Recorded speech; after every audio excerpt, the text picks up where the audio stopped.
మీనా చాలా ఆవేశంగా, కోపంగా బాలు కనిపిస్తే చాలు కొట్టి చంపేద్దామా అన్నంత కోపంలో అయితే ఉంటుంది. పార్వతమ్మ ఆవేశం తగ్గించుకోమ్మ, కోపడకు, ఇప్పుడేమైంది? ఇల్లు కావాలంటే చూసుకుందాంలే, ఊరేమైనా గొడ్డుపోయిందా అన్నట్టు మాట్లాడుతూ ఉంటే మీనాకి కోపం వస్తుంది. ఆ ముళ్ళకంపగాడు, ఆ రౌడీగాడు చేసిన పనికి మనం ఎందుకు ఇల్లు ఖాళీ చేయాలమ్మా? ఆ ఓనర్ అయితే అసలు ఒప్పుకోవడం లేదు. ఇప్పటికిప్పుడు ఇల్లు అంటే దొరుకుతుందా? అడ్వాన్స్లు ఇవన్నీ కట్టుకోవాలి కదా! అయినా మనకు పరిస్థితులు అనుకూలించాలి కదా! ఇక్కడైతే పూలు కట్టుకోవడానికి వాళ్ళు ఒప్పుకుంటున్నారు. అదీ కాక 20 సంవత్సరాలుగా ఇక్కడే ఉంటున్నాము. తెలిసిన వాళ్ళు, గజ లాంటి వాళ్ళు ఎంత ఇబ్బంది పెట్టినా కూడా మనకు అండగా ఉంటారు. అందులో ఆడపిల్ల ఇంట్లో ఉంది. పెద్ద దిక్కులేని సంసారం అనైతే బాధపడుతూ, భయపడుతూ ఉంటుంది.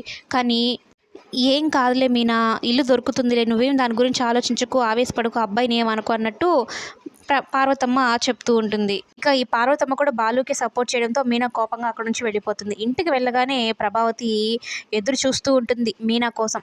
ఎప్పుడెప్పుడు వస్తుందా, అడగాల్సిన 4 ముక్కలు 4 మాటలు అడిగి పడేద్దాం, కడిగి పడేద్దాం అన్నట్టు.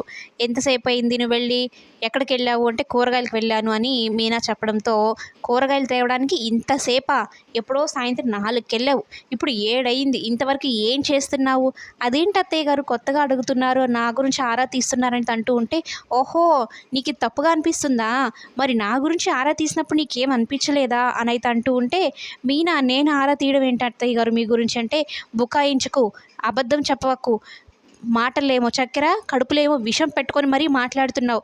నా గురించి నువ్వు కామాక్షిని అడగలేదు, ఆరా తీయలేదు అని ప్రభావతి అంటుంటే, మీనా అసలు నేను అలా మాట్లాడలేదు, చీడి డబ్బుల కోసమని మాట్లాడాను, అలాగే పనిలో పనిగా ఆరోగ్యం బాగాలేదని అన్నారు కదా, ఆరోగ్యం బాగాలేదని పరామర్శించాను అంతే అత్తయ్య గారు అని అంటూ ఉంటే, బుకాయించకు, నేను ఎక్కడికి వెళ్తున్నానో ఏం చేస్తున్నానో ఆరాలు తీయడం మాని నా విషయంలో జోక్యం చేసుకోక అని మీనాకేమో ఏమీ అర్థం కాదు. మొదలే బాలు విషయం చాలా బాధపడుతూ ఉంది.